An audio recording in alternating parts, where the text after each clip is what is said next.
morbili, dan kebanyakan penyakitnya menular. Penyakit-penyakit tropis ini, ya.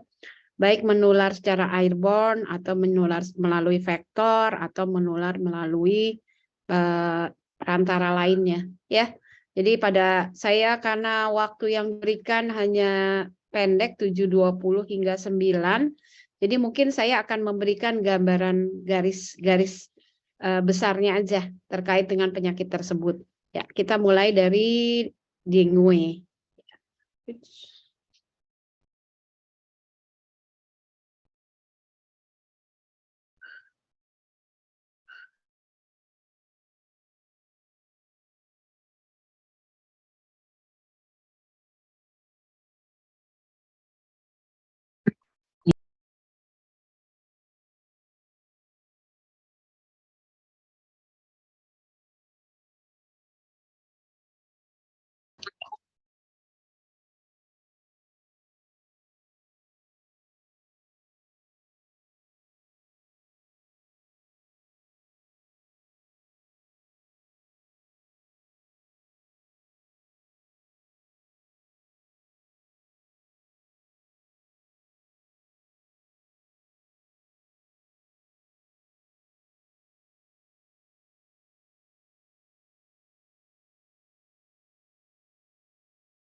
Keluar.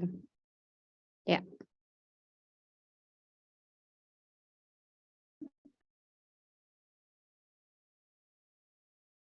Ya, infeksi virus dengue lebih sering dikenal dengan demam berdarah dengue, dan pada saat ini kasus DBD masih cukup tinggi ya, dan nggak pernah hilang ya, sepanjang tahun pasti ada aja, ada outbreak-nya paling tingginya, tapi ada juga sepanjang tahun tuh pasti ada kasus demam berdarah. Apalagi sekarang cuaca ekstrim ya, jadi nggak bisa jelas kapan musim panas, kapan musim dingin, musim hujan. Jadi kasusnya nggak pernah bisa kita prediksi. Bisa tiba-tiba banyak, bisa enggak. Hanya saja kita harus pahami perjalanan penyakit demam berdarah ini, ya. Jadi kalau dilihat ini angka terbanyak adalah usia 5 dan sampai 44 tahun ya. Karena mereka adalah usia-usia produktif kalau anak-anak main, sekolah ya. Sedangkan yang orang dewasa adalah kerja ya. Nah, virusnya ini ada 4 serotipe yang harus dikenal, dengue 1 sampai 4, dan masing-masing ini memiliki ciri khas kegawatan penyakitnya ya. Kemudian dia merupakan single stranded dari RNA, dan kalau lihat memang infeksinya pada manusia ya, dia bersifat antropolik. Nah, ini transmisinya kalau kita lihat ada di nyamuk dan ada di manusia ya. Jadi ada inkubasi pada masa intrinsik dan ekstrinsik ya. Ini terkait dengan perjalanan penyakitnya ya. Jadi manusia yang pertama ini menularkan. Nah, perjalanan nyamuk itu sekitar 100 meter ya. Jadi cukup tetangga maupun orang sekitar di dalam rumah, jika ada salah satu yang terkena demam berdarah, kemungkinan besar keluarga lainnya yang dalam satu rumah atau tetangga terdekatnya juga akan terinfeksi oleh virus tersebut ya.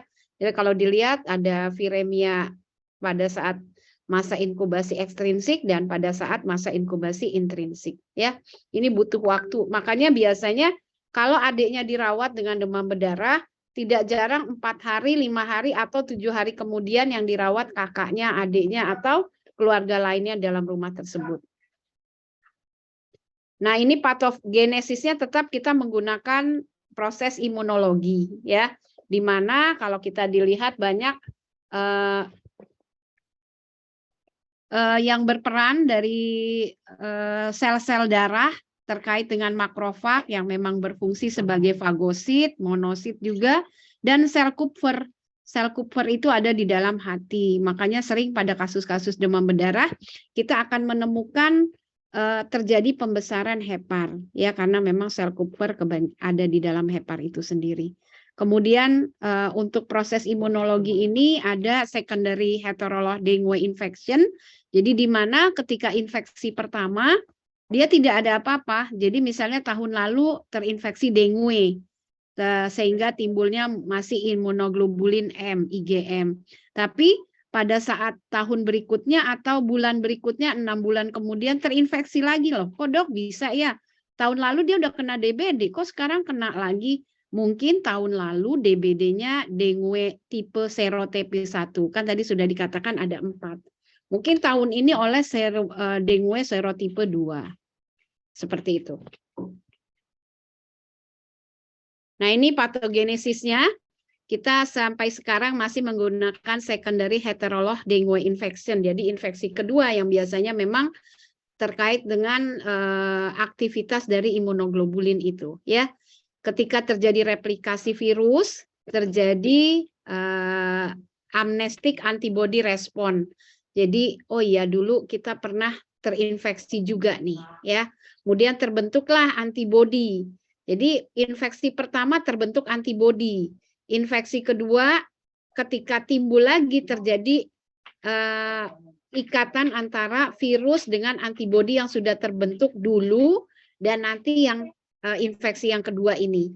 Dan itu akan menimbulkan aktivasi dari komplement, ya, terutama C3A dan C5, di mana komponen tersebut bersifat anafilaktoksin, ya. Nah, hal ini menyebabkan komplement di dalam darah menurun dan kemudian terjadi peningkatan histamin di dalam urin. Histamin inilah yang akan menyebabkan vasodilatasi, pelebaran pada pembuluh darah, ya. Nah, ini karena pelebaran pembuluh darah salah satunya permeabilitas kapiler juga akan meningkat. Peningkatan permeabilitas kapiler ini menyebabkan plasma yang ada di dalam darah, di dalam vaskuler akan merembes, ya, karena mudah untuk keluar. Masuklah ke dalam jaringan-jaringan interstisial, ya, yang biasanya dicari atau targetnya adalah di paru. Terjadi efusi pleura kanan. Perembesan plasma ini juga bisa ke daerah abdomen, yaitu menyebabkan asites. Jadi tidak jarang kita akan menemukan pasien-pasien dengan demam berdarah itu pada saat pulang atau hari ke-4, hari ke-5, hari ke-6, bahkan sampai pulang itu perutnya makin hari makin besar karena adanya asites, ya. Makanya harus dipantau pemberian cairan yang kita berikan dan diuresisnya, ya. Karena kalau kita berlebihan kita berikan pada hari ke-6, ke-7 atau ke-8 itu bisa menimbulkan udem. Tidak hanya udem di wajah, terutama di palpebra, juga udem efusi pleuranya makin naik, ya, bahkan bisa sampai udem pulmonal dan terjadi asites yang sangat masif, ya. Ini yang harus kita waspadai. Meskipun memang pada awal-awal hari ke-4, ke-5 atau 3, 4, 5 kebutuhan cairannya memang meningkat, ya. Karena pada saat itu biasanya terjadi peningkatan suhu yang sangat tinggi. Panasnya nggak turun-turun, anaknya terlihat lelah, lesu, dehidrasi, anaknya tampak tidur saja. Bahkan jika terjadi shock, ya, di sini terjadi shock, maka seorang anak tersebut bisa mengalami kematian, ya, karena terjadi asidosis dan kehipoksia pada jaringan, ya. Nah, ini patofisiologinya. Nah, ini kalau dilihat terjadi demam, nafsu makan menurun, mual, muntah, ya. Jadi anak-anak demam berdarah tuh hari pertama, kedua, ketiga, keempat, ya, bahkan sampai ke-4, ke-5 itu masih panas tinggi. Panasnya 38, 39, 38, 39, dikatakan ibunya tidak akan pernah turun-turun meskipun sudah diberi obat demam, ya. Kemudian bisa timbul manifestasi perdarahan, ya. Tapi biasanya perdarahan tidak timbul awal nanti, ya. Tapi ada juga memang yang timbul mimisan, yang mensnya jadi makin banyak darahnya, kemudian timbul peteki, bisa ya. Kemudian yang satu lagi hepatomegali. Tadi sudah dikatakan bahwa memang peranan proses imunologi dalam hal ini keterlibatan daripada sel-sel makrofag ya, yang salah satunya adalah sel Kupfer ya.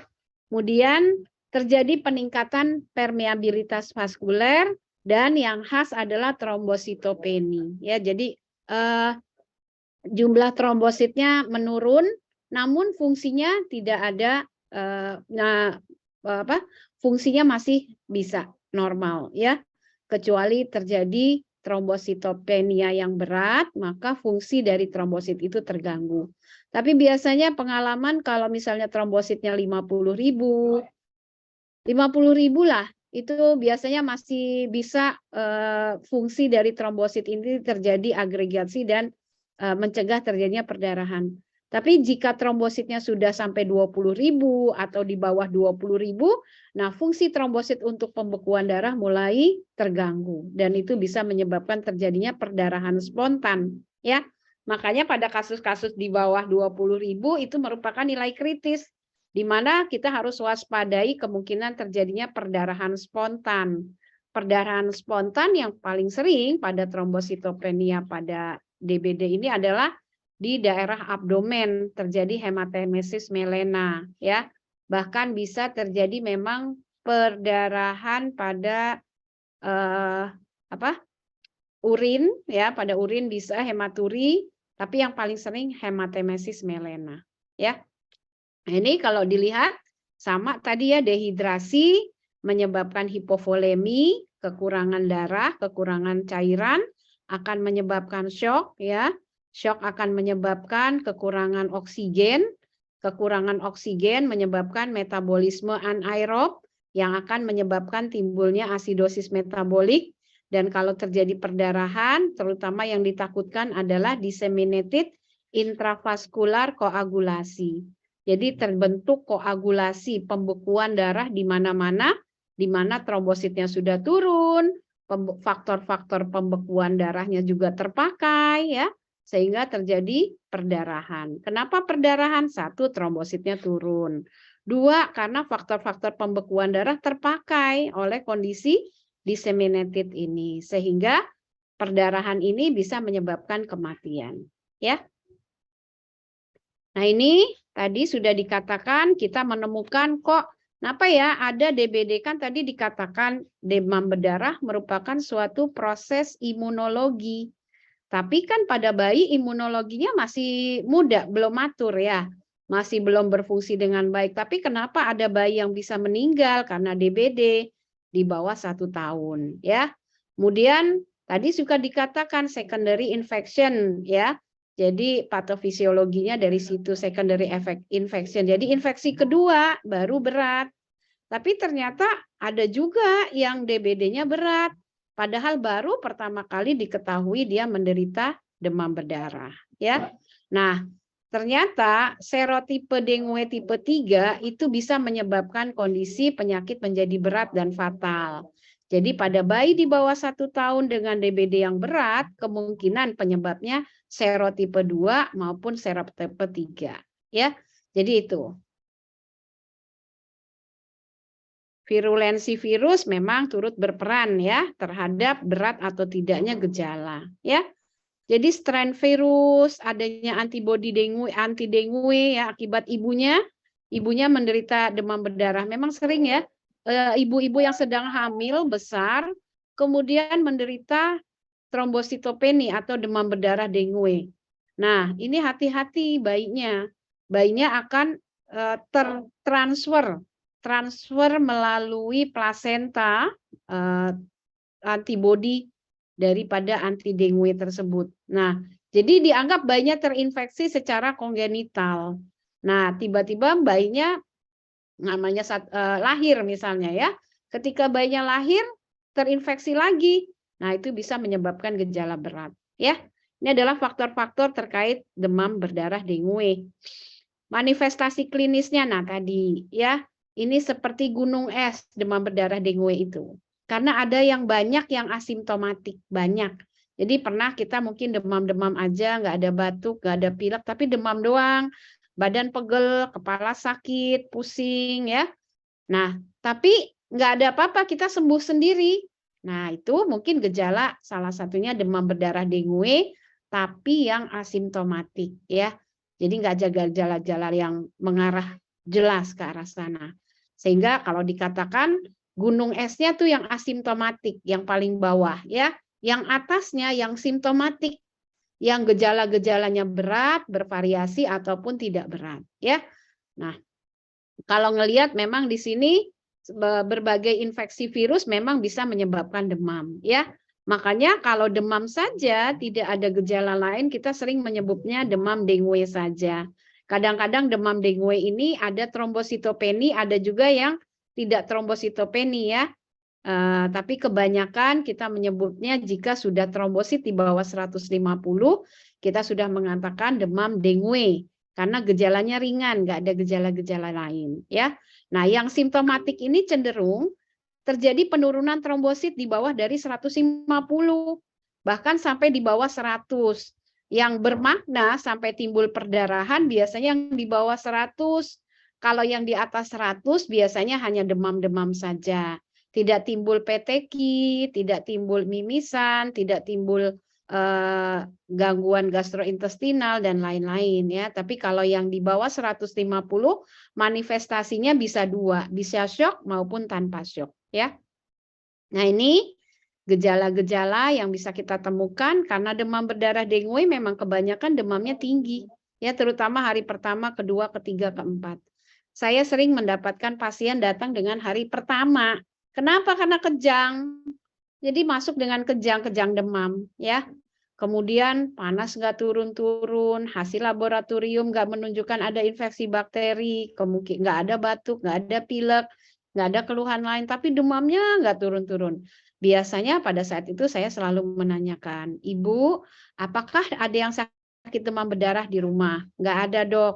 Oke, kalau nggak ada, kondisi saat ini laboratoriumnya masih normal. Jadi kemungkinan masih infeksi virus. Hanya saja karena ada kejang demam, jadi anak ibu dirawat ya untuk memantau supaya tidak berulang kejangnya. Nah, untuk demamnya kita akan berikan obat demam secara rutin. Nanti jika sudah melewati hari ketiga, kita akan lakukan pemeriksaan darah ulang. Karena kalau kita lakukan pemeriksaan darah pada hari pertama, kedua nggak ada perbedaan. Jadi biasanya kita akan melakukan 3 hari kemudian. Nah, nanti akan terlihat apakah terjadi penurunan leukosit atau penurunan trombosit. Jika terjadi penurunan leukosit maupun trombosit, ada kemungkinan anak ibu menderita demam berdarah.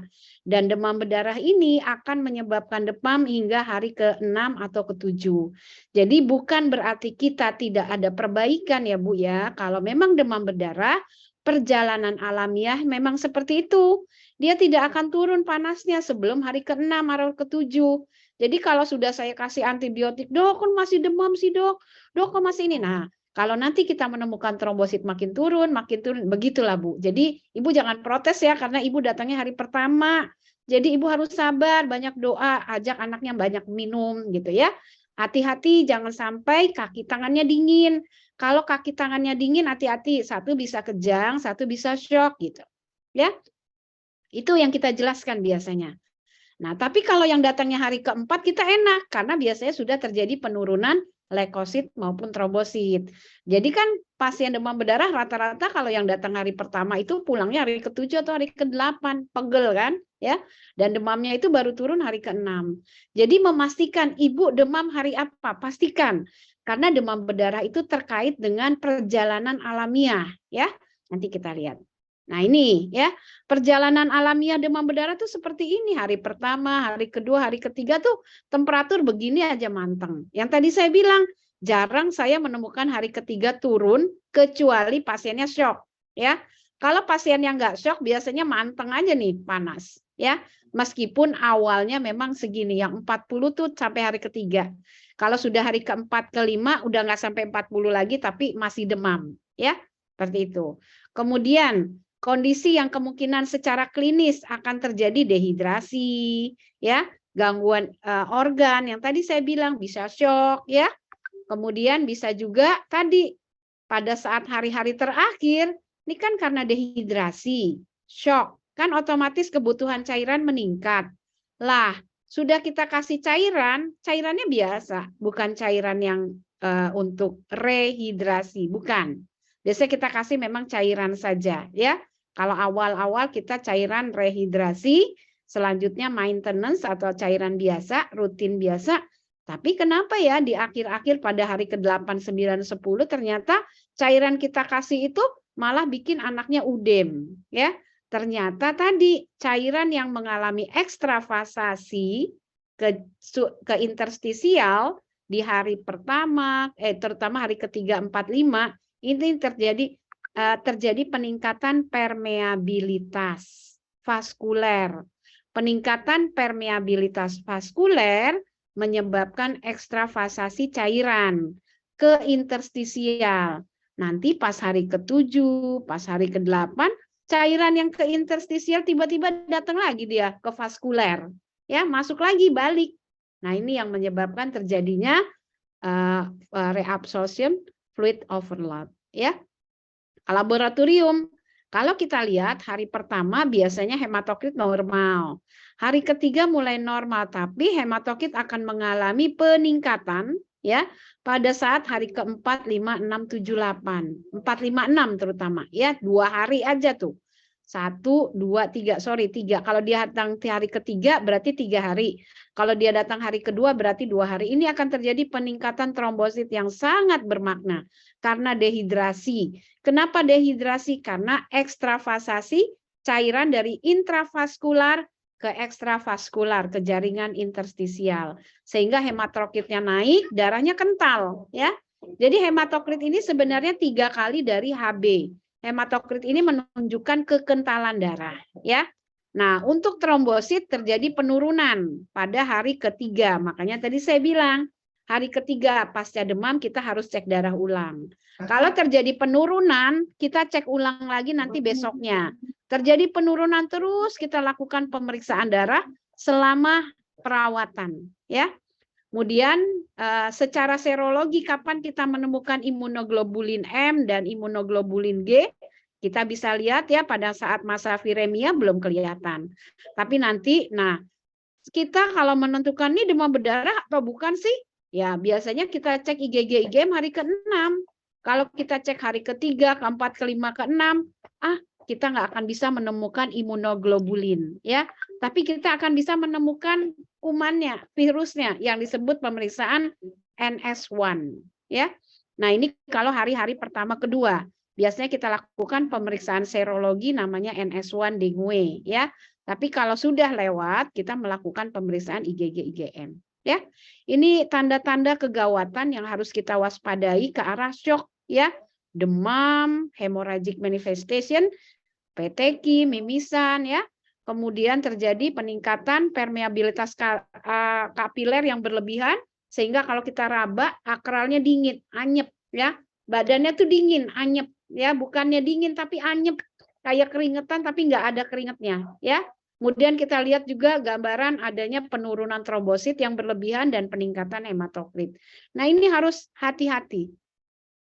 Ini ditambah ada gejala lain, nyeri perut yang berlebihan, ya. Udah demam, panasnya turun dok, saya lihat kemarin. Tapi anaknya tidur-tiduran aja. Kan normalnya kalau panasnya sudah turun ya anaknya berarti aktif lagi. Untuk melihat anak sehat, anak sakit biasanya kita pakai 1. Anaknya main, itu berarti sudah membaik. 2, mau makan, mau minum, berarti sudah membaik. Tapi kalau anaknya nggak mau main, tidur aja. Tidak demam, tapi anaknya tidur aja. Makan nggak mau, minum nggak mau, pipisnya kurang. Nah, berarti anak masih sakit. Jadi selalu saya sampaikan kepada orang tua, ibu, kalau anaknya sudah mau makan, sudah mulai duduk main HP, insya Allah sudah terjadi perbaikan. Ya, itu biasanya terjadi hari ke-6, ke-7, atau 7, ke-8. Ya. Nah, kalau kita lihat tadi ya, ada tanda-tanda warning sign, ya, kemudian tanpa warning sign, ya. Nanti kita lihat dia mau ngarah yang mana nih? Severe plasma leakage, perembasan plasma yang berat, severe hemorrhagic, ya, perdarahan hebat, mimisan, kalau yang lagi menstruasi berlebihan, atau ada severe organ impairment, ya, yang dimana ini bisa terjadi gagal ginjal karena diuresisnya berkurang, karena shock, karena hipovolemi, nggak ada plasma atau filtrasi glomerulusnya berkurang sehingga menyebabkan gagal ginjal akut, ya. Bahkan bisa juga menyebabkan encephalopathy dengue. Anaknya kejang, nggak sadar. Itu kita sebut encephalopathy dengue, ya. Ini kalau dilihat kriterianya untuk dengue ke arah warning sign, ya, probable dengue dan warning sign-nya. Yang harus diingat warning sign-nya, karena kalau probable dengue ini bisa disebabkan oleh penyakit-penyakit lainnya, ya. Kemudian ini tanda-tanda warning sign lain, ya, abdominal pain, persistent vomiting, ya, jadi muntah-muntah terus-terusan, tapi yang paling sering sih ini, ya. Kemudian ini, ya, letargi lah ini. Kalau saya sering menemukan abdominal pain, dok nyerinya perutnya sakit. Udah perutnya sakit, udah perutnya juga asites gitu, ya. Ada tegang perutnya kayak ada cairan gitu, ya. Dan pembesaran limpa. Jadi kalau mau lihat abdominal pain, kemudian letargi, restlessness, kemudian liver enlargement, pembesaran hepar. Ini memang sering kita temukan, ya. Ini udah ada asites, heparnya membesar, gimana itu anak perutnya nggak sakit, ya. Ditambah tanda-tanda ke arah shock. Jadi abdominal pain ini salah satunya juga adalah penanda ada kemungkinan nanti akan jadi shock anaknya. Nah ini ya plasma leakage yang tadi perembesan plasma, ya, manifestasi perdarahan. Nah ini alur diagnosisnya uji bendung bisa kalau masih bisa, tapi kalau enggak kita langsung pemeriksaan H2TL biasanya. Kalau enggak ada kliniknya, enggak ada pemeriksaan darah, enggak ada laboratorium, ya uji bendung aja. Karena uji bendung ini salah satunya adalah melihat fungsi daripada trombosit, ya. Nah, lihat demamnya kurang 3 hari atau lebih dari 3 hari. Kalau kurang dari 3 hari, ya kita lihat ada kegawatan, mastiin. Kalau demam berdarah kurang dari 3 hari udah shock, kemungkinan bukan demam berdarah. Kemungkinan dia salah ngitung, ada 2. Bukan demam berdarah atau salah ngitung hari demamnya, ya. Jadi kita langsung ke sini aja. Demam lebih dari 3 hari. Nah, leukopenia yang tadi saya bilang, hati-hati, penurunan leukosit itu menandai kemungkinan penurunan trombosit jika ada demam. Demam hari ketiga, leukositnya turun.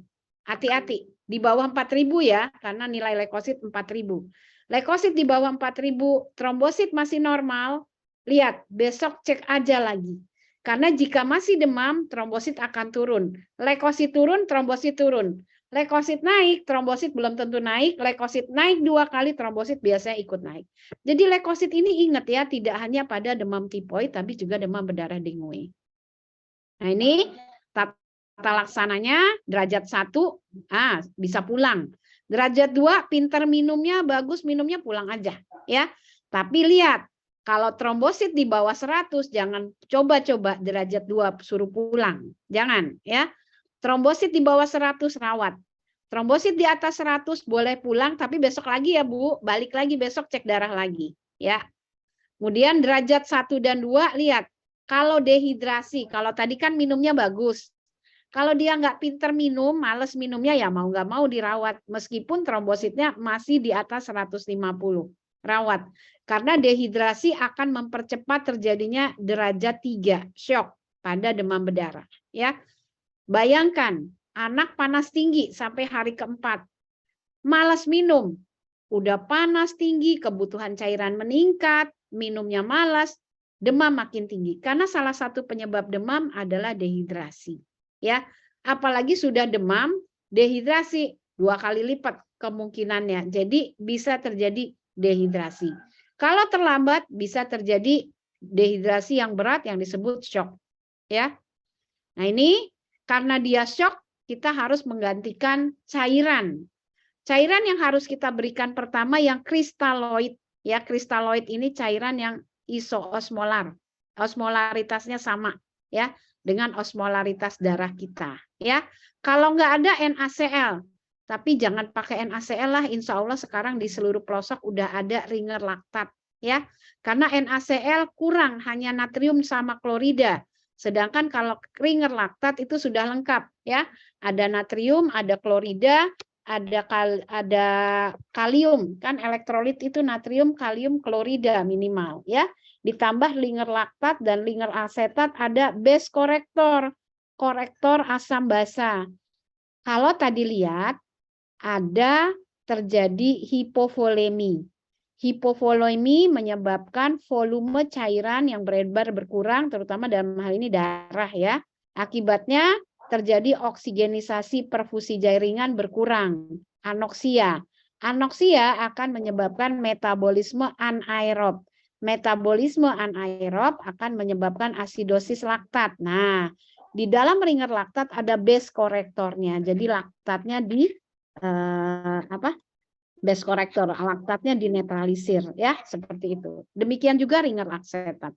Kalau penggantian cairan dengan kristaloid ini tidak berhasil, baru kita menggunakan koloid ya, cairan yang lebih berat. Berat molekulnya lebih berat dan cenderung memang osmolaritasnya lebih tinggi. Sehingga dia bisa mempertahankan cairan di dalam volume vaskular. Kalau tadi ada permeabilitas vaskuler yang meningkat, dengan adanya koloid ini, maka dipertahankan volume plasma darah itu ada di dalam vaskuler.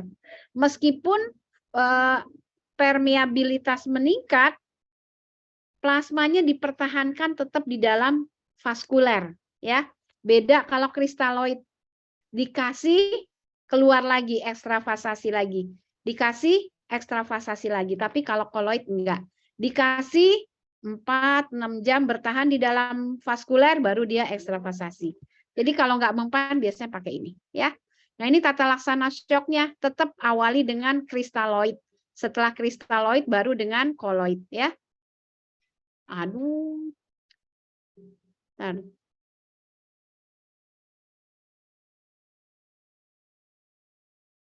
Saya salah pencet.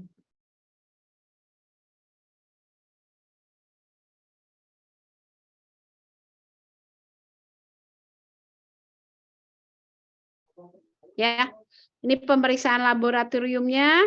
Biasanya sih darah lengkap aja, albumin, fungsi hati. Nah, ini belakangan ya. Kalau ada keterlibatan organ-organ lain baru kita periksa. Kalau enggak mah darah lengkap aja. Hematokrit, HB, hematokrit, leukosit, trombosit. Dah cukup itu saja ya. Ini adalah limfosit plasma biru yang khas pada pasien-pasien demam berdarah ya. Dan limfosit plasma biru ini biasanya meningkat pada kasus-kasus demam berdarah. Kalau dulu zaman belum ada NS1, belum ada pemeriksaan serologi darah, kita periksanya limfosit plasma biru dulu ya. Capek. Kalau sekarang sudah ada pemeriksaan serologi, jadi kita jarang menggunakan limfosit plasma biru lagi. Kalau dulu melihat limfosit plasma biru naik, ya udah demam berdarah. Kalau sekarang periksa aja NS1 atau IgG, IgM, udah beres ya.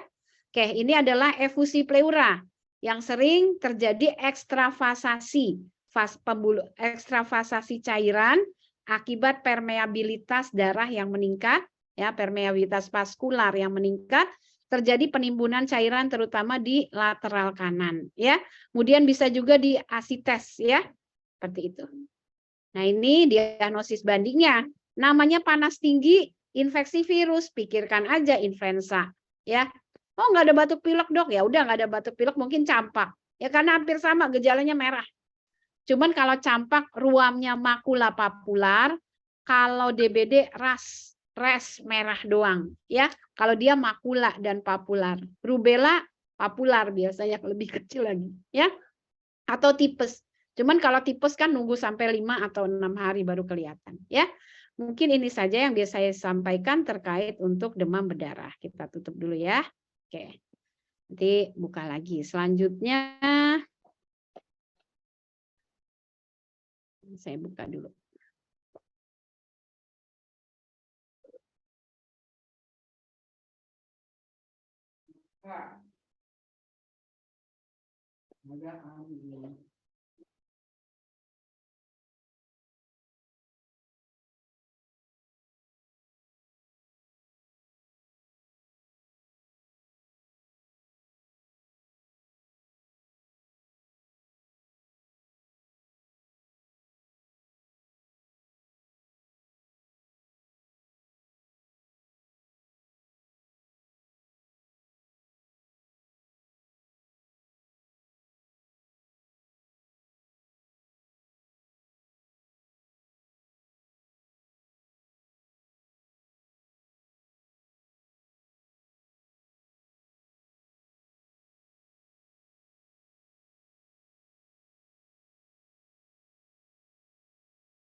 lagi timbul lagi ya. Karena kemarin waktu masa COVID kan banyak orang tua yang malas ke vaksinasi. Jadi sekarang ini yang sedang muncul outbreak-nya adalah morbili, pertusis yang paling banyak ya, difteri juga ada. Nah ini difteri sama penyakit tropis. Jarang menemukan penyakit tropis di Eropa. Maka orang Eropa kalau sudah penyakit-penyakit ini udah dikasihnya ke ahli-ahli yang ada di Indonesia ya. Kalau kita lihat ini adanya membran ya, membran yang abu-abu katanya ya, gampang berdarah. Kalau sekarang kita melihat membran putih aja di sini kita sudah curiga tipoid, curiga difteri. Pastikan itu bukan difteri karena sangat menular ya. Itu. Kalau kita melihat kalau ini kan katanya abu-abu dan mudah berdarah. Sekarang ini mungkin karena efek vaksinasi yang sebelum-sebelumnya saya jarang menemukan yang mudah berdarah. Jadi cuma selaput aja biasanya selaput putih. Ya. Nah, ini Corynebacterium diphtheri ya. Penularannya sama, batuk, droplet ya. Jadi langsung penularannya persis kayak COVID, persis kayak TBC, samalah. Cuman dia akut, jadi menularnya sangat cepat ya. Kemudian nih tahun 2014 jumlah kasusnya 296 ya. Kemudian pada ini 2014 ya. Ternyata dari 22 provinsi yang melaporkan adanya kasus difteri yang paling tinggi masih Jawa Timur ya. Sampai sekarang Jawa Timur, Jawa Barat itu masih cukup tinggi ya kasus-kasus penyakit-penyakit menularnya ya karena tadi adanya kaum anti vaksin ya. Nah, ini kalau ngelihat perkembangannya kan awalnya sudah bagus ya. Terus udah mulai turun ya kalau ngelihat ini kasusnya, kemudian ini kematiannya ya. Tahun 2012 naik lagi. Ini sebelum ada anti vaksin nih. Nah, tahun 2010 udah mulai tuh banyak anti vaksin udah naik lagi ya. Sekarang turun lagi, udah bisa diatasi meskipun cakupannya cakupan imunisasi enggak sampai 90%, rata-rata 70 di bawah standar lah ya. Masih terjadi kasus difteri. Ya. Case fatality rate-nya kalau kita lihat terbanyak pada usia nih ya. Pada usia 4 tahun, 5 tahun sampai 9 tahun ya. Ini bahkan sampai 14 tahun masih bisa ya. Karena biasanya kalau sudah besar ini terjadi keterlibatan pada jantungnya ya. Manifestasi klinisnya sama, batuk ya, sakit tenggorok, menelan, nyeri menelan ya. Ini yang sering. Nah, kadang-kadang kalau sudah cukup berat kita menemukan bullneck, lehernya bengkak ya. Karena ada pembesaran kelenjar sekitar leher ya. Ditambah ada suara stridor ya, suara bernafas tapi sumbatan jalan nafasnya ya, jadi stridor. Kemudian didapati mungkin terjadi kontak erat dengan karier. Biasanya pada orang dewasa dia karier, pada anak dia menjadi manifestasi. Jadi pembawa virusnya itu, pembawa bakterinya itu adalah orang dewasa, tapi karena dia kondisinya baik, imunologinya baik, dia bisa bertahan. Tapi ketika itu menular kepada anak yang di bawah 5 tahun, maka akan timbul manifestasi yang lebih berat ya. Jadi penyebabnya biasanya karier di dalam rumahnya ya. Ibunya dulu mungkin nggak divaksin sehingga timbul ibunya tidak memiliki antibodi sehingga ibunya menjadi karier pembawa bakteri ya. Karena kan Corynebacterium ada di mana, kapan aja tuh selalu ada ya. Hanya saja ketika terjadi cakupan imunisasi yang rendah, maka respon antibodi yang kalau kita sebut herd immunity atau kekebalan komunitasnya nggak ada, ya udah kuman itu kambuh lagi, muncul lagi ya. Nah, ini bullneck ya, pembesaran. Kalau ini tadi saya bilang membran yang mudah berdarah ya. Kemudian pemeriksaan fisiknya biasanya memang ditemukan tonsilitis, radang pada tonsil dan faring, memang dua ini ya. Ditambah ada selaput atau pseudomembran ya. Kemudian timbul pembesaran leher atau bullneck ya. Jadi kita lihat bullneck tuh beda sama mumps. Kalau mumps biasanya unilateral, hanya satu kanan atau kiri saja. Tapi kalau bullneck enggak, hampir diffuse, menyeluruh dan enggak ada batas tegasnya ya. Jadi enggak bisa tegas ini dari leher atau dari dagu atau dari bawah kuping enggak jelas ya. Jadi kelihatan anaknya seperti kesulitan bernapas ditambah ada pembesaran leher ya. Kemudian nah laboratoriumnya biasanya pemeriksaan kultur atau PCR ya, tapi kita biasanya pemeriksaan swab tenggorok ya. Kita pewarnaannya dengan pewarnaan tertentu ya, yang biasa kita gunakan Loeffler zaman dulu ya. Kemudian bisa juga kita melihat peningkatan pada leukosit maupun peningkatan pada LED atau CRP ya. Kalau sekarang memang biasanya kalau yang kuman-kuman ini kita menggunakan pewarnaan gram dulu untuk melihat batang atau kokus ya, positif atau negatif batang atau kokusnya. Dari situ baru nanti kalau mengarah kepada Corynebacterium baru kita lakukan pemeriksaan dengan Loeffler ya. Cuman saat ini dia menggunakan Amis dan Stewart. Ya, mungkin adik-adik nanti kalau di mikrobiologi akan diajarin ya apa itu pewarnaan atau melihat kuman dari Corynebacterium ya. Nah, ini klasifikasinya ada suspek, sama sih kayak COVID ya. Ada gejala sakit menelan, ada pseudomembran, kemudian ada riwayat tidak imunisasi, udah suspek dulu ya. Kemudian kita cek pewarnaan gram ya, itu dulu pastikan. Kemudian bisa juga kasus probable ya dengan laringitis, tapi ada pseudomembran. Intinya suspek maupun kasus probable harus ditemukan pseudomembran dulu ya. Nah, setelah itu ada lihat nih, kalau ini kan nggak jelas. Kalau ini ada kontak dengan kasus yang sama-sama sudah tegak difterinya. Kalau ini nggak jelas kasusnya. Kalau ini jelas, pernah kontak dengan kasus penderita difteri. Dan itu sudah tegak dengan pewarnaan atau dengan diagnosis dokter. Ya. Kemudian status imunisasi nggak lengkap, ada stridor atau bullneck. Ya.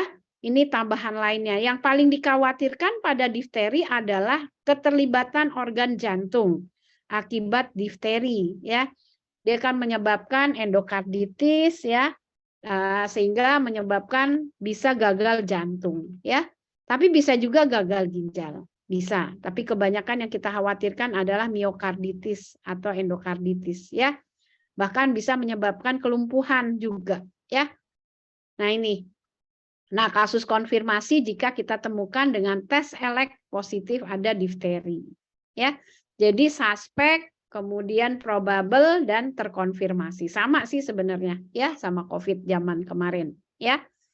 Kemudian tata laksana ya kita harus menggunakan obat-obat khusus ya. Biasanya kita berikan nih pemberian antibiotik ya. Kemudian kita istirahat baring. Tirah baring ini diharapkan dengan istirahat meningkatkan antibodi. Antibodi akibat infeksi alamiah beda dengan antibodi akibat infeksi buatan. Infeksi buatan seperti vaksinasi, ya. Jadi kalau vaksinasi, antibodi yang timbul biasanya tidak sebanyak kalau infeksi alamiah. Hanya saja kalau vaksinasi nggak bikin sakit, kalau infeksi alamiah bikin anak sakit, ya, gitu. Makanya kita lebih memilih infeksi buatan karena tidak bikin sakit, tapi menimbulkan kegagalan, ya. Nah ini kita setiap yang sudah terdiagnosis kita harus berikan anti difteria serum. Anti difteria serum ini adalah untuk menetralisir toksin difteri yang sudah beredar di dalam darah.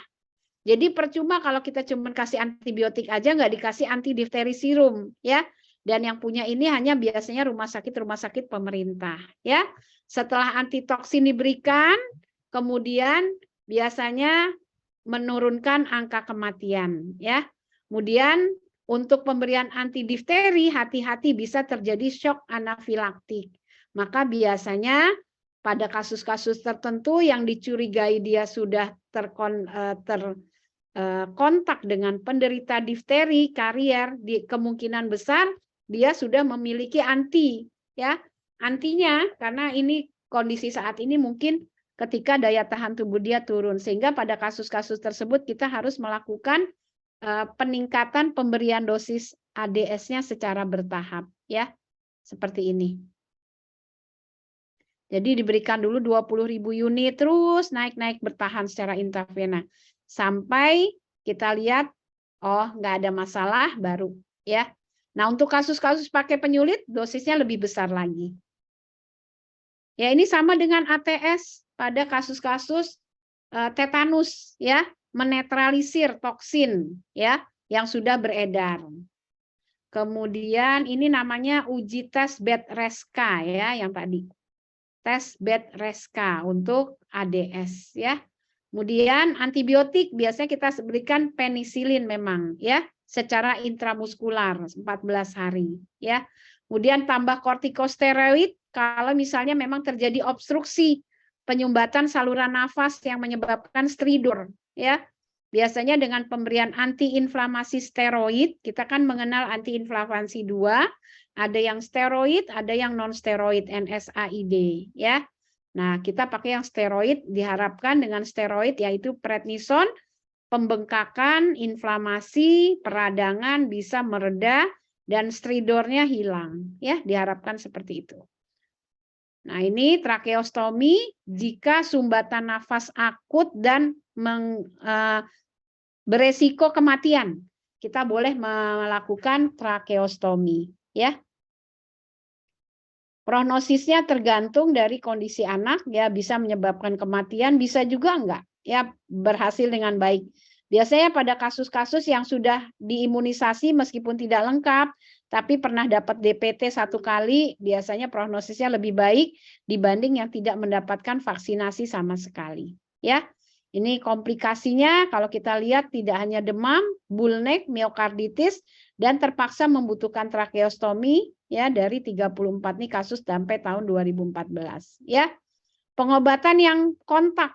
Jadi dia nggak ada keluhan, tapi kontak sama, misalnya dalam satu rumah ada bapak, ibu, ibunya karier, bapaknya enggak. Punya anak 3, anaknya yang 1 sakit, yang 2 enggak. Nah, yang kontak erat, anak ini, ya, dia akan biasanya tanpa melihat status dia sudah vaksin atau tidak, maka dia harus dilakukan pemeriksaan swab tenggorok. Ya, untuk menentukan dia probable atau bukan, karena dia pernah kontak. Ya, kalau yang suspek kan enggak. Kalau yang probable kita harus pastikan dulu dengan swab, dilihat ada gejala klinis atau enggak, ya. Dilihat ada imunisasi ada atau enggak, ya. Kalau misalnya ternyata pada karier ditemukan ada swab kulturnya ada misalnya ada bakteri Corynebacterium, ya kita obatin, ya. Tapi kalau nggak ada keluhan dan lain-lain, dan kita juga nggak menemukan swab tenggorok apapun, ya biasanya kita tetap memberikan eritromisin ini, ya, untuk pencegahan pada mereka yang kontak dengan penderita difteri, ya. Ini bisa dilihat alur pelaporannya, ya. Baik, sampai sini. Kita sebenarnya sampai jam 9. Saya izin ya, saya pindah lokasi dulu sebentar. Kita istirahat dulu sebentar, saya pindah lokasi. Sambil ini silakan. Kalau ada yang mau ditanya boleh silakan.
Ini.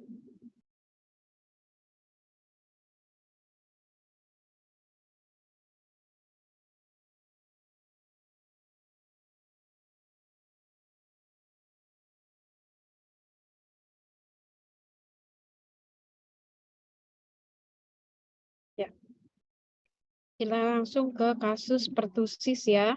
Difteri sama pertusis hampir sama-sama batuk ya. Cuman kalau difteri itu batuknya stridor. Ada hambatan pada saat ekspirasi ya. Nah, kalau yang pertusis batuknya tuh sekalinya batuk, kalau nggak batuk nggak kedengeran. Maksudnya kalau nggak batuk ya anaknya tenang-tenang aja, baik-baik aja.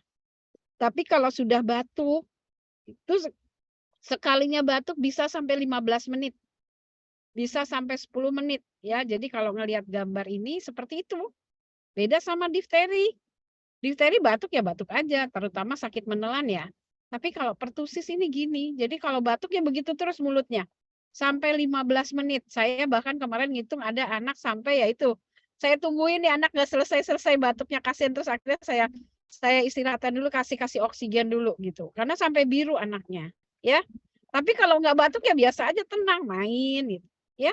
Kan kalau seorang ibu tidak akan tega melihat anak dengan batuk seperti ini, ya, dan batuknya lama, ya. Nah, ini sama gram negatif Bordetella pertussis, ya. Kalau tadi Corynebacterium, kalau ini Bordetella pertussis, ya. Sama, ini penyakit yang sebenarnya bisa dicegah dengan pemberian vaksinasi. Kita menyebutnya batuk rejan, batuk 100 hari, ya, batuk spasmodik. Kenapa spasmodik? Karena ada saat-saat tertentu dia tidak batuk, tapi dia menarik nafas panjang, sehingga membuat dia tampak sesak, spasme. Jadi saluran nafasnya mengalami spasme. Spasme itu kaku, ya. Dan paroksismal. Paroksismal ya berulang. Batuk, batuk, batuk, batuk, spasme, hilang. Batuk, batuk, batuk, batuk, spasme, paroksismal ya, kaku, saluran nafasnya itu biru, baru hilang seperti itu, ya. Nah, penularannya sama. Nah, ini Bordetella pertussis ya, persis jarum pentul. Kemudian sama droplet masuk ke traktus respiratoris. Apakah lewat hidung, mulut, dan lain-lain ya. Kemudian dia melekat di silia, ya. Kemudian bagaimana pertahanan pejamu nih? Kalau sudah di silia, kalau dia biasanya kita ada pertahanan spesifik dan non spesifik. Pertahanan non spesifik ini biasanya dipegang oleh innate immunity, ya, imunitas alamiah. Imunitas alamiah yaitu imunitas yang memang udah diciptakan sama Allah buat semua-muanya, ya. Jadi nggak peduli virus, bakteri, TBC, bukan TBC, dia pakai pertahanan alamiah. Salah satunya adalah makrofag yang kita kenal dengan sel-sel darah putih, ya. Nah, kalau pertahanan pejamu yang dimaksud di sini adalah bagaimana status imunisasinya. Kalau dia punya imunisasi, pernah divaksin, dia akan memiliki antibodi adaptif, imunitas adaptif. Artinya imunitas yang spesifik untuk kuman pertusis. Ya, bagaimana kerusakannya, parah atau tidak di lokasi, ya? Apakah ada keterlibatan organ-organ lain, ya? Dalam hal penyakitnya sistemik atau tidak, itu menunjukkan, itu mengarah kepada gejala klinis dari anak tersebut, ya. Kalau kita lihat di sini, perlekatannya difasilitasi oleh pertaktin fimbre 23, pertusis toksin, dan tracheal kolonisasi, dan filamentus hemaglutinin. Ya, jadi dia menempel lekat, menempel kuat, melekat dengan kuat dengan disilia difasilitasi oleh hal tersebut yang ada di bakteri pertusis ini, ya. Kemudian adanya antigen pertusis ini menyebabkan penurunan daya tahan tubuh, iyalah, ya. Karena tubuh sibuk untuk mengeliminasi, sehingga karena sibuk mengeliminasi, sehingga kemungkinan terjadi serangan dari bakteri-bakteri lain lebih besar, ya. Kemudian lihat ada nggak gejala-gejala sistemik akibat toksin yang dikeluarkan oleh pertusis ini. Masa inkubasinya rata-rata seminggu ya. Bisa sampai 10 hari, tapi biasanya ya memang 1 minggu yang lalu memang pernah mengalami seperti ini gitu ya. Nah, kita lihat ada stadium kataral. Di mana stadium kataral ini biasanya pada stadium yang batuk-batuk biasa, tapi juga sudah menunjukkan gejala-gejala batuk yang agak lama. Nah, yang paroksimal nih yang parah ya. Kalau kataral biasanya kayak infeksi yang lain. Ada batuk, ada pilek, ada sakit kepala, ada demam, ada res, merah wajahnya, ada ya. Tapi yang paroksimal ini yang khas ya. Kemudian baru stadium konvalesen ketika penurunan jumlah batuknya berkurang secara bermakna. Nah, ini stadium penyembuhan, batuk menghilang secara bertahap. Nah, ini yang tadi saya bilang pada saat terjadi spasmodik paroksismal, spasme bronkus, spasme trakea, spasme saluran nafas di langit-langit ya, itu bayi itu bisa mengalami apnu ya. Gimana dia bisa bernapas? Orang lagi kaku, kan kalau bernapas harus ada elastisitas dari saluran nafas ya. Nah, itu menyebabkan sianosis, kekurangan oksigen, akhirnya bisa menyebabkan kejang. Ya. Tadi sudah dijelaskan gejalanya, pemeriksaannya sama, pemeriksaannya pasti ditemukan leukositosis, ya. Sama pemeriksaannya harus melakukan pemeriksaan swab tenggorok, nasofaring, ya. Nah, setelah itu dilakukan uji imunofluorescence, ya, untuk mendapatkan ada tidak bakteri tersebut, ya. Bisa juga dengan pemeriksaan PCR atau enzim imunoassay imunoglobulin IgG dan IgM. Ini sudah ada nih ya pemeriksaan ini. Baru jika ada gejala-gejala lain terkait dengan retraksi, kebutuhan oksigen yang meningkat, kita lakukan pemeriksaan ronsen torak ya. Kalau nggak ada gejala ronsen torak, ya biasanya kita tidak lakukan. Tapi kebanyakan sih saya lihat pasien-pasien yang ke arah pertusis ini saat ini lebih cenderung ada gangguan pada paru-parunya ya. Jadi sebenarnya dia sudah sakit batuk ini sudah lama di rumah. Cuman ya tadi saya bilang kalau lagi nggak batuk anaknya baik-baik aja. Tapi kalau sudah batuk anaknya tampak seperti kesakitan ya. Ini yang menyebabkan keterlambatan orang tua bawa anaknya ke rumah sakit ya. Ini gejala-gejalanya laboratorium berdasarkan fase-fase pada penyakit pertusis ini ya. Oke, ini diagnosis bandingnya. Komplikasinya ya bisa sampai ke hiponatremi ya. Bisa sampai yang ensefalopati, penurunan kesadaran akibat gangguan natriumnya ya. Yang sama yang paling sering sih akibat kejang. Kejang sama tadi apnu ya, itu yang paling sering.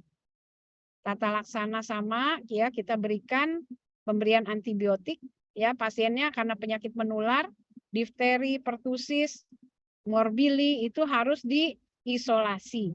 Tapi kalau DBD enggak ya.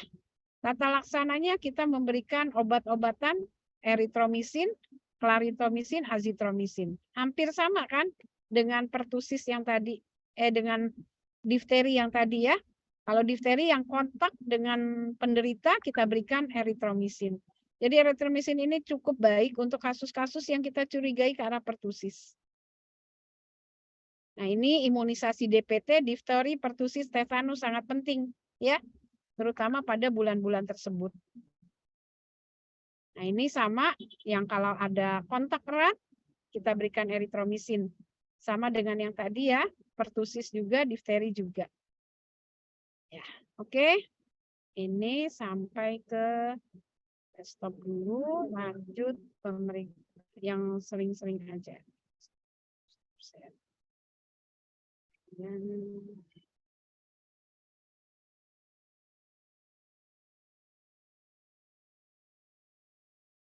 mams, tampak dulu deh.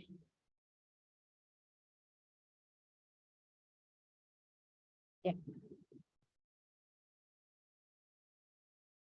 Ini penyakit campak sama ya, penyakit yang sekarang lagi sering muncul ya, terkait dengan padahal campak itu diimunisasinya 9 bulan, 15 bulan, SD kelas 3 kali. Cuman karena kebanyakan orang-orang yang tidak melakukan campak di usia 9 bulan, ya. Kalau yang di atas itu biasanya ada bulan imunisasi anak sekolah, BIAN. Yang kemarin untuk campak ini kita melakukan BIAN melakukan BIAN pada bulan Agustus September, bahkan diperluas sampai Oktober pemberian vaksin campaknya, ya, untuk mencegah ini akibat adanya outbreak penyakit morbili ini, ya. Nah, kalau kita lihat khasnya ini hampir mirip nih. Kalau yang demam berdarah yang sudah membaik, kita menyebutnya reskonvalesen, ya. Kalau ini makulopapular, ruam makulopapular, hampir mirip. Cuman kalau ini nanti menghitam. Kalau demam berdarah nggak menghitam, hilang aja. Begini bentuknya tapi hilang, bersih. Kalau yang demam campak, morbili, dia menghitam, jadi berubah ungu, ya menghitam.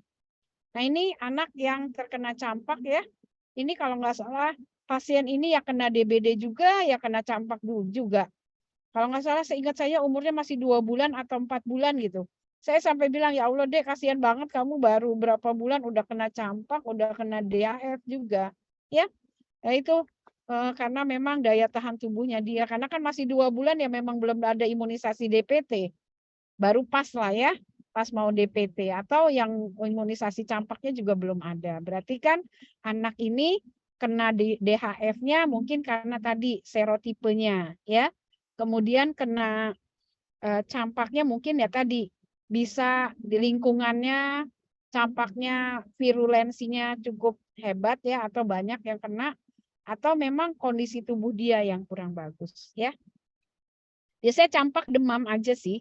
Demam ya, ada batuk, ada pilek, ada konjungtiva. Ingat nih, kalau morbili itu biasanya melibatkan hampir semua mukosa. Mukosa kulit, mukosa mulut, mukosa usus, mukosa hidung, mukosa mata. Nah, jadi mukosa paru-paru, mukosa usus mencret, mukosa paru-paru batuk jadi BP, mukosa kulit jadi merah-merah kulitnya ruam muka papular, mukosa hidung jadi hidungnya berair, mukosa mata matanya jadi merah, ya. Jadi kalau morbili melibatkan berbagai mukosa, selaput mukosa, ya. Ini campak, infeksi virus yang akut juga menular. Dia dari paramyxovirus, airborne disease, ya. Kemudian kalau kita lihat virus campak tidak memerlukan vektor. Nah, virus campak ini biasanya merangsang pembentukan imunoglobulin M dan imunoglobulin G. Ya, sama ya. Tapi ada khasnya. Campak itu ada merangsang pembentukan imunoglobulin A sekretory, ya. Karena tadi kalau kita lihat mukosa saluran cerna pun bisa terlibat, dan IgA sekretory itu tidak hanya di saluran cerna juga di saluran nafas, ya. Jadi kalau kita lihat berair-air, basah, anak yang kena campak itu awalnya basah. Basah tuh matanya belekan, berair ya, batuknya berdahak ya. Kemudian diare itu bisa seperti itu, ya. Masa tunasnya 10 sampai 12 hari. Nah, ada stadium. Kalau tadi kan ada stadium kataral. Kemudian ada stadium paroksismal. Kemudian ada stadium konvalesen. Nah, ke stadium kataral yang tadi merah-merah ya. Kalau di sini sebutnya stadium prodromal. Jadi baru gejala awal aja. Batuk, pilek, meler, ya, faring merah, konjungtiva merah. Kita menyebutnya 3C, cough, koriza, sama konjungtivitis, ya. Koriza tuh batuk yang berdahak, ya. Meler, hidungnya basah-basah ya. Ditambah tadi kalau ada mencret biasanya suka ada. Juga suka barengan lah dengan gejala-gejala di atas.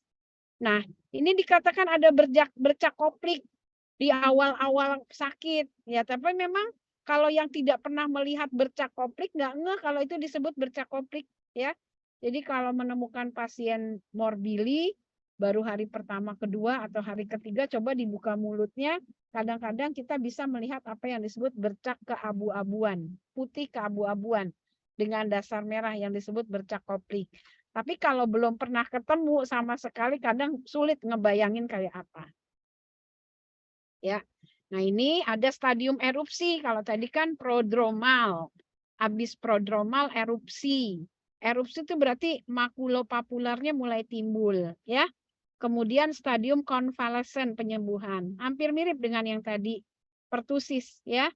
Kataral, paroksismal, konvalesen. Kalau yang ini prodromal baru awal, stadium erupsi baru timbul, erupsinya kalau tadi paroksismal, ya timbul paroksismal batuknya, baru sama-sama konvalesen perbaikan.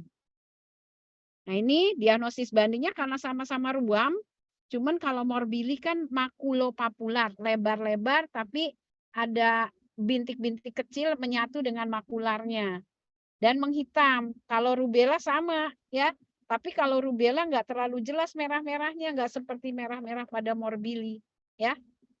Nah ada lagi nih roseola infantum, exanthema subitum. Nah ini juga gejala klinisnya merah-merah seperti itu. Sama ya, tapi dia menghilang 1 hari aja udah bersih. Kalau rubella beberapa hari bertahan. Kalau campak menimbulkan sisa menghitam. Jadi kalau ada anak yang dibilang campak tapi setelah sakit campak nggak ada hitam-hitam badannya, nggak kayak batik ya, kalau hitam-hitam kan jadi batik kulitnya. Berarti kemungkinan bukan campak, tapi disebut campak mini atau exanthema subitum ini atau roseola infantum ya. Nah ini penyulit-penyulitnya, kalau dia kena campak ya kemungkinan pneumonia, bisa kejang ya karena panas tinggi, bahkan bisa ensefalopati, ensefalitis ya, kayak tadi ensefalopati dengue, kalau ini ensefalitis. Jadi virusnya masuk ke susunan saraf pusat. Nah suatu saat jika anak yang kena campak ternyata mengalami penurunan kesadaran, gangguan motorik, keterbelakangan motorik, yang tadinya bisa jalan malah mundur, jadi duduk aja, dari duduk aja nggak bisa jalan, ya. Ada kemunduran secara progresif, motorik, sensorik, kognitif, verbalnya terjadi penurunan secara bertahap, hati-hati. Jangan-jangan anak-anak tersebut dulu pernah kena campak. Nah, 15 tahun kemudian ketika dia sudah dewasa, dia mengalami yang disebut SSPE ya, atau 10 tahun kemudian dia mengalami subacute sclerosing panencephalitis, peradangan pada panencefal ya, di mana bentuknya sklerosis akibat adanya tadi pernah terinfeksi morbili. Jadi pencetusnya ini adalah infeksi morbili yang dulu teraktivasi dalam bentuk SSPE ini ya. Pengobatannya ya namanya virus, lihat kalau virus kan sebenarnya self-limiting disease. Hanya pada kasus morbili anaknya biasanya toksik, karena anaknya toksik ini sering menyebabkan gejalanya berat, bronkopneumonia dan lain-lain. Sehingga kita sering menambahkan antibiotik pada kasus-kasus campak, ditambah pemberian vitamin A. Vitamin A ini merangsang imunomodulator, merangsang imun ya. Perangsangan imun ini akan membantu si anak untuk bisa mengatasi penyakit yang disebabkan oleh virusnya. Tidak jarang kita menambahkan zinc untuk memperbaiki epitel kulit yang rusak akibat tadi kuman bakteri campak tersebut ya. Antibiotik bila ada infeksi sekunder. Balik lagi, kebanyakan yang datang ke kita dengan infeksi sekunder, apakah diarenya, apakah demamnya, apakah demamnya hiperpireksia, diarenya dehidrasi berat atau dehidrasi sedang. Kemudian kalau batuk jadi pneumonia. Nah, rata-rata mereka datangnya seperti itu. Beberapa hari kemudian baru timbul, atau 1 hari kemudian baru deh timbul merah-merahnya. Ya, seperti ini. Oke, ini pencegahannya sama vaksinasi morbili atau campak. Saat ini morbili tidak dalam bentuk morbili saja, tapi sudah dalam bentuk morbili dengan rubella. Jadi vaksinasi yang dilakukan jangan morbili saja, morbili dengan rubella dimulai pada anak usia 9 bulan. Nanti diulang pada anak usia 15 bulan. Nanti diulang lagi pada anak usia kelas 1 atau kelas 3 sekolah. Ya, seperti ini. Ini peningkatan kasus campak karena tadi ya, cakupannya aja masih rendah. Ya, jadi karena cakupan rendah, tidak ada herd immunity. Karena tidak ada herd immunity, kekebalan komunitas, ya gampang timbul wabah lagi. Sebagaimana sekarang COVID ya, banyak udah orang-orang yang divaksinasi, bahkan ada yang sampai 4-5 kali ya. Dan itu meningkatkan herd immunity, imunitas komunitas, immunity komunitas ya. Jadi hampir banyak orang mengalami memiliki daya tahan tubuh yang sama terhadap kuman COVID. Sehingga ketika COVID yang sekarang kalaupun muncul tidak sebanyak waktu awal ya, karena sudah bisa diturunkan kejadiannya dengan vaksinasi. Ya, ini kasus campak. Oke, sampai di sini ada pertanyaan? Ada pertanyaan? Halo? Ini nggak ada pertanyaan nih. Ya, saya lanjut aja kalau gitu. Apa ya? Ini apa nih? Ini dulu deh, MAMS. MAMS itu gondongan ya. Gondongan mungkin kalau yang pernah punya dulu apa namanya bilangnya kalau MAMS ya bilangnya sih gondongan memang. Ini udah muncul belum? Slide-nya udah muncul belum? Sudah, dokter. Kok di saya nggak muncul ya? Ada.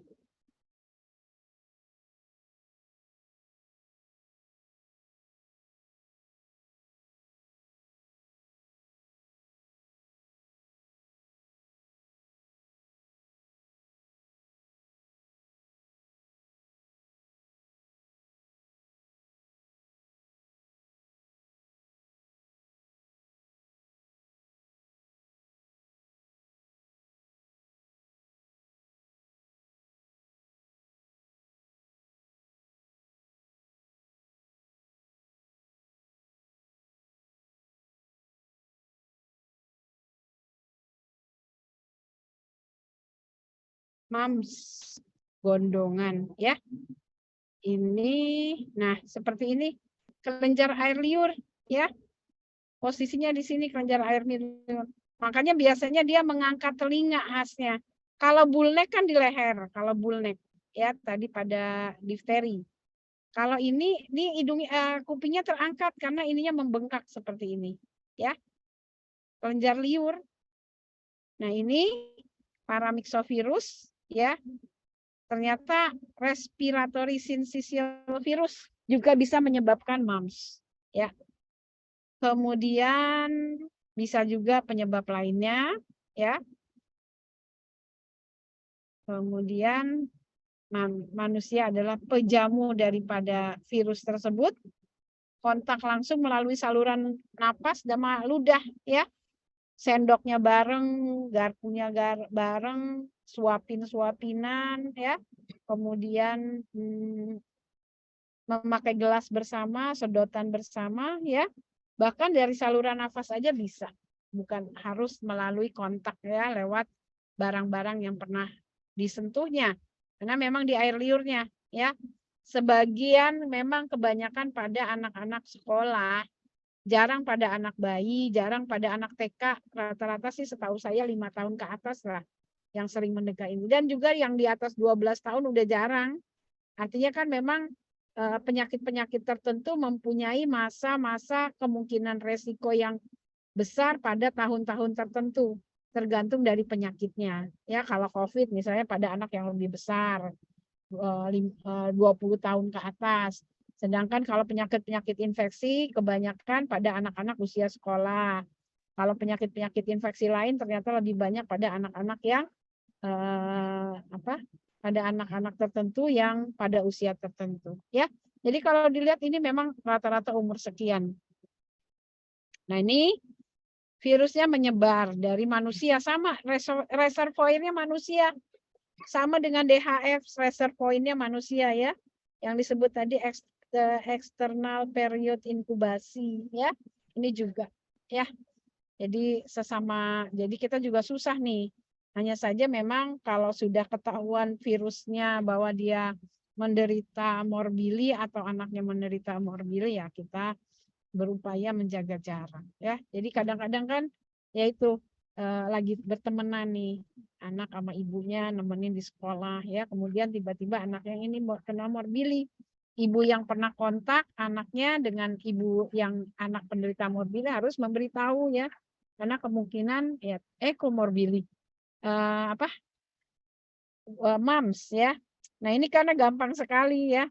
Biasanya kita selalu menanyakan di lingkungannya ada nggak ada. Biasanya 6 orang, 5 orang sama-sama sakit yang sama ya. Tapi nggak apa-apa, ini mah anaknya biasa main-main aja, ketawa-ketawa aja, jarang yang demam. Kalaupun demam ya demam hangat-hangat aja. Rata-rata anak yang mams ini ya happy-happy aja, nggak kelihatan sakit, cuman kalau buka mulut katanya sakit gitu ya.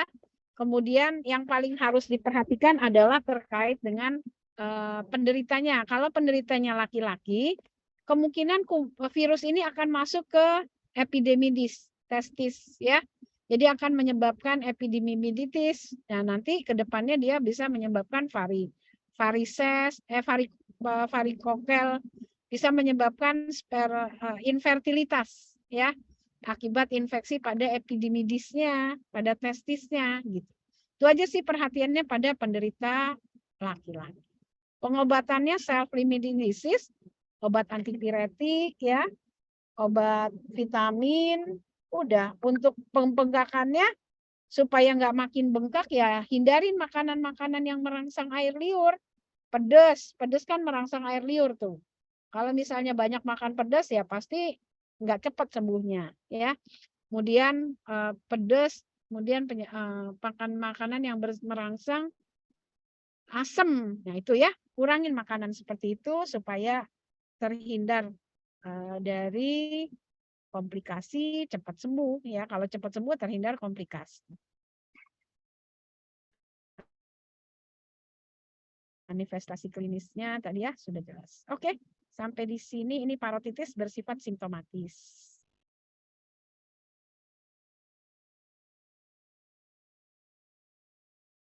Kita punya waktu sebentar lagi.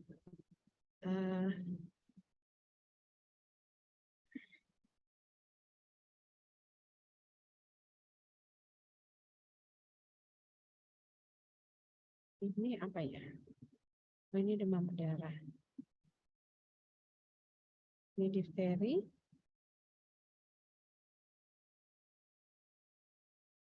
Satu lagi mungkin malaria, bukan disease.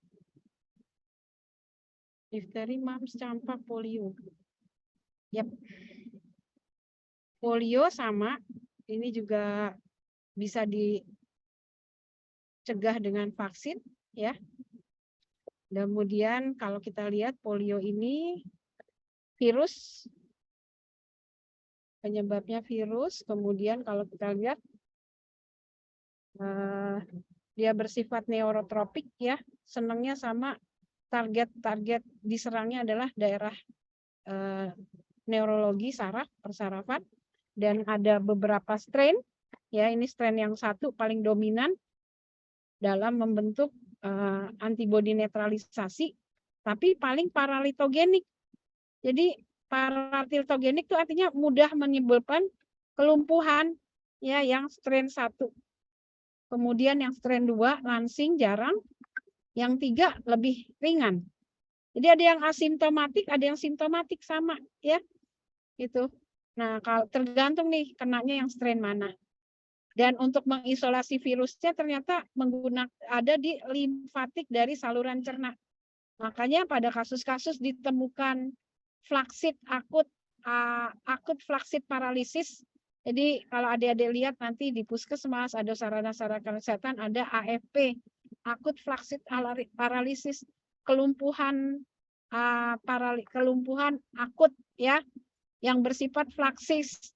Jadi kelumpuhan itu ada yang kaku, spastis. Ini ada yang letoy, flaksit ya. Kalau yang kaku CP, cerebral palsy. Gangguannya di susunan saraf pusat. Tapi kalau flaksit, letoy, layu, lemah layu ya, itu biasanya dari susunan saraf perifer. Kita pikirkan bahwa di lokasi tersebut jangan-jangan ada polio.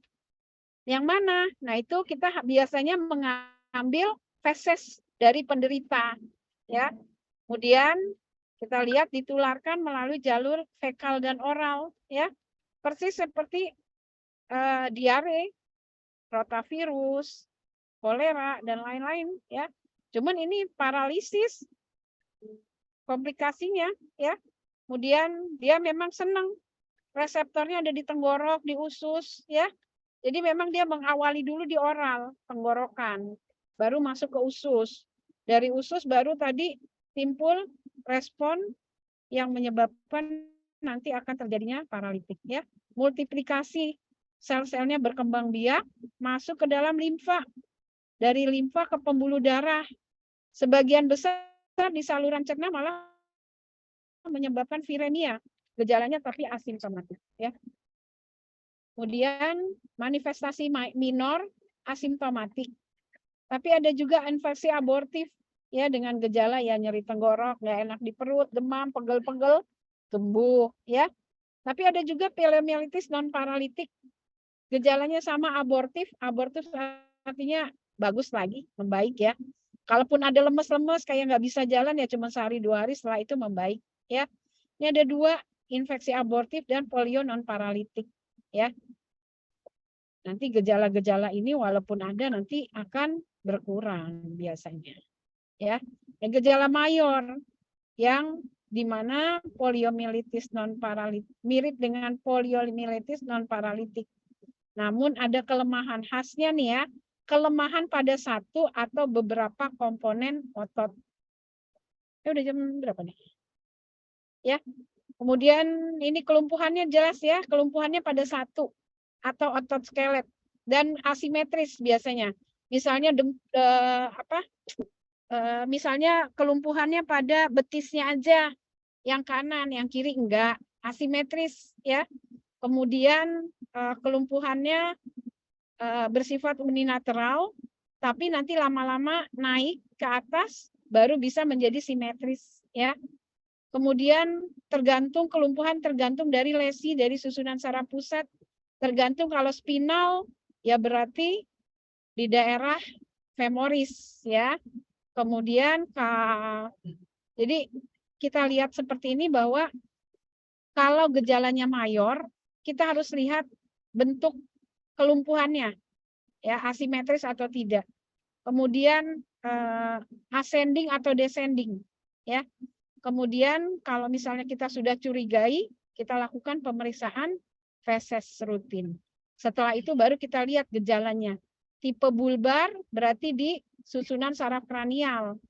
Kalau tipe ensefal berarti gangguannya penurunan kesadaran, kejang, dan lain-lain. Ya, bahkan ada gejala postpolio sindrom.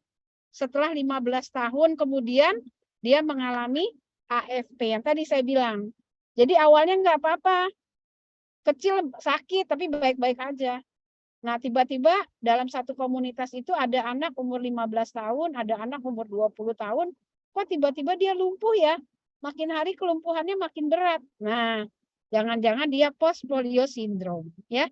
Polio itu obatnya susah ya, jadi memang faktor imunisasi sangat penting untuk mencegah penyakit-penyakit tersebut.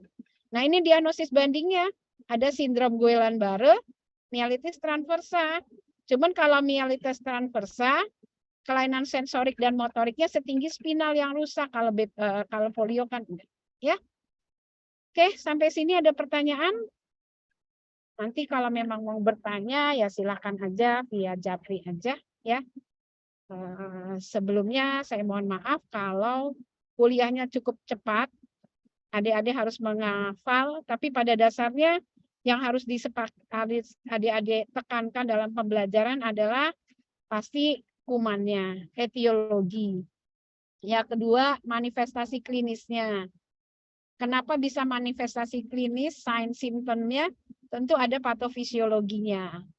Setelah itu baru pemeriksaan penunjang apa yang harus dilakukan. Kalau tadi saya lihat, rata-rata pemeriksaan darah rutin, swab, ya, swab tenggorok, kultur, ya, kultur dari swab, kemudian pemeriksaan ronsen ya, yang lain-lainnya sama sebetulnya. Baru tata laksana, ya. Mungkin itu saja yang bisa saya sampaikan. Kita tutup dengan membaca hamdalah. Alhamdulillahirabbil alamin. Subhanakallahumma wa bihamdika asyhadu alla ilaha illa anta Astaghfiruka wa atubu ilaik. Makasih banyak. Ya, nanti kalau memang adik-adik kan nanti akan diskusi ya, PBL dan lain-lain, mungkin adik-adik akan bisa lebih dalam di pada saat tutorial tersebut, karena masing-masing harus menguasai tugasnya masing-masing ya. Baik, itu saja. Terima kasih. Wassalamualaikum warahmatullahi wabarakatuh. Saya izin nih. Waalaikumsalam. Waalaikumsalam warahmatullahi wabarakatuh. Terima kasih banyak, Dok. Ya, saya izin ya. Hati-hati dok. Terima kasih banyak, Dok.